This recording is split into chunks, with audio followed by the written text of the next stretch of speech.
A youth work code of practice is a document developed by young people, youth workers and educators across a particular community.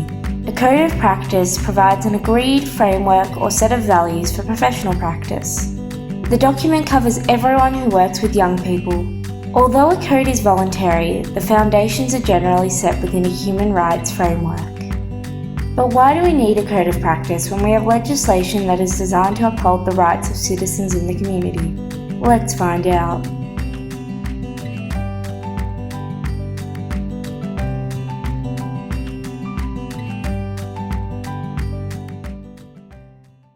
Welcome, Dr. Tim Corney. Thank you for having me. You're one of Australia's leading youth work practitioners and researchers, and we're really thankful that you've given up your time to speak with us today. Absolute pleasure. Could we start by you telling us a little bit about your background working with young people? Yeah, sure. I started out as a youth worker working with mostly at-risk young people, and I did that for a number of years, and that led me into research around young people, young people's issues, and work with young people, and that led me into an academic career.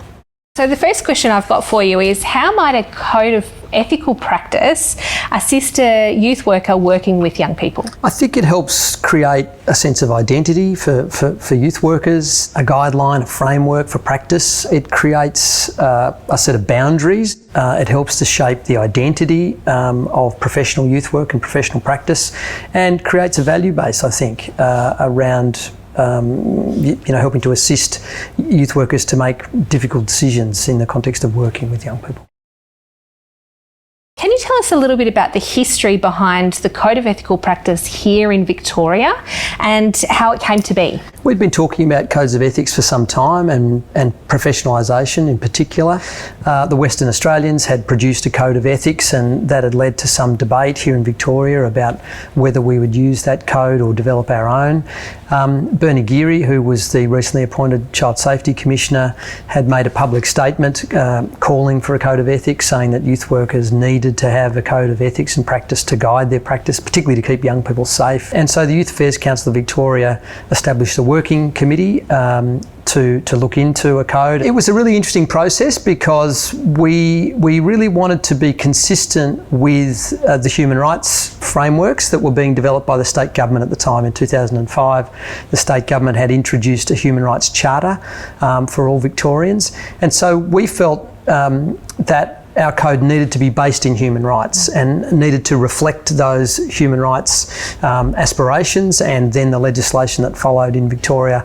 And so that's what we did. We wrote our code based in human rights, and so that's what makes it fundamentally different from other codes, and particularly the Western Australian Code. You've written a draft Commonwealth Code of Practice for youth workers. What prompted you to write this document, and why do you think it's important for the youth work sector? Well, they were going through a similar process. The 53 countries of the Commonwealth at the time employ lots of youth workers. There's obviously a lot of young people. It's a young Commonwealth. Majority populations in many countries are young.